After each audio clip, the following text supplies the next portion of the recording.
أهلا بكم أصدقائنا في حلقة جديدة من برنامج العيادة. النهاردة هنتكلم عن قرحة عنق الرحم، الأسباب والأعراض والعلاج. ولكن قبل الدخول في محتوى الحلقة برجاء الاشتراك في القناة والإعجاب بالفيديو. أهلا بكم. تعتبر قرحة عنق الرحم من الأمراض الشائعة والمزعجة عند النساء، وتعرف على أنها تآكل وتلف في الأنسجة المغلفة لمنطقة الرحم. نبدأ أولا بأسباب قرحة عنق الرحم. أولا الالتهابات المزمنة لجدار المهبل وعنق الرحم، والتي تسببها عدة أنواع من البكتيريا والفيروسات التي تصيب هذه المنطقة الحساسة. ثانيا المعاناة من بعض أنواع السرطان التقرحي التي تصيب عنق الرحم. ثالثا تعدد الولادة وما يسببه من تغيرات وجروح لعنق الرحم، من الممكن أن يكون من أحد أسباب قرحة عنق الرحم. رابعا استخدام بعض طرق منع الحمل كالأدوية المحتوية على هرمون الاستروجين، واستخدام اللولب قد يكون سببا في حدوث قرحة عنق الرحم. كما لا بد من الإشارة إلى أن بعض أنواع قرحة عنق الرحم إذا لم تعالج في الوقت المناسب قد تتحول في المستقبل إلى قرحة سرطانية بسبب التغيرات التي تحدث في الخلايا نتيجة الالتهابات المزمنة. ننتقل الآن إلى أعراض قرحة عنق الرحم. فبعض التقرحات في منطقة عنق الرحم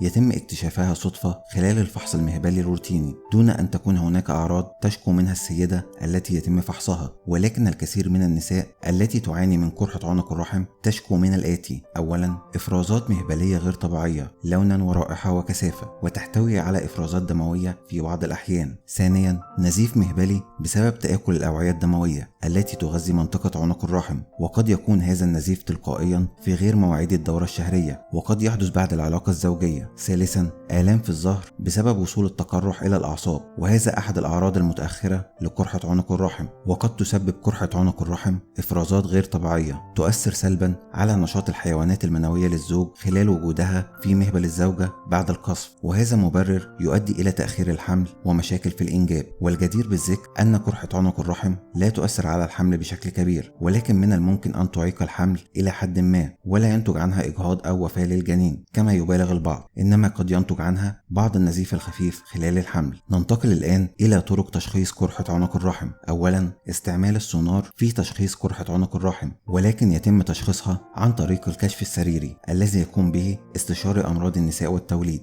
ثانيا أخذ مسحة لعنق الرحم، حيث من الممكن أن يكتشف من خلالها وجود خلايا غير طبيعية. ثالثا عمل زراعة لإفرازات عنق الرحم لمعرفة نوع البكتيريا المسببة للقرحة الالتهابية. رابعا عمل منظار عنق الرحم المكبر، حيث يشاهد من خلاله بشرة متقرحة منفصلة عما حولها. وأخيرا القيام بخزعة عنق الرحم. أما عن علاج قرحة عنق الرحم فنبدأ أولا إذا كان سبب القرحة التغيرات الهرمونية خاصة بعد الزواج والولادة فإنها ستختفي مع الوقت أو مع العلاج الطبي ومتابعتها منعا للمضاعفات. ثانيا إذا كان سببها كيميائيا فلا بد من التوقف عن استخدام الدش المهبلي. إذا كانت بسبب الالتهابات يمكن إعطاء مضادات حيوية وعلاجات موضعية، ولكن في حال استمرار وجود القرحة ووجود التهابات مزمنة في عنق الرحم أو في حال عدم الاستجابة للعلاج الطبي فيمكن علاجها بالكي بالتبريد أو الحرارة، وهو عبارة عن تدمير طبقة سطحية من الغشاء المبطن لعنق الرحم بواسطة تبريد المنطقة إلى حوالي 80 درجة تحت الصفر، وتنمو بعد ذلك خلايا وغدد جديدة سليمة. أما عن طرق الوقاية من الإصابة بقرحة عنق الرحم فنبدأ أولا بتجنب حدوث الالتهابات المهبلية المتكررة، وذلك عن طريق الكشف المبكر والعلاج. ثانيا اتباع سبل النظافة الشخصية السليمة. ثالثا عدم الإفراط والمبالغة في استعمال الدش المهبلي الكيميائي. وأخيرا الفحص الدوري لعنق الرحم وعمل مسحة من عنق الرحم كل سنتين، فهذه من أنجح الوسائل للكشف المبكر عن سرطان عنق الرحم. وفي نهاية حلقتنا نتمنى لكم دوام الصحة والعافية، ولا تنسوا الاشتراك بالقناة والإعجاب بالفيديو وترك آرائكم في التعليقات.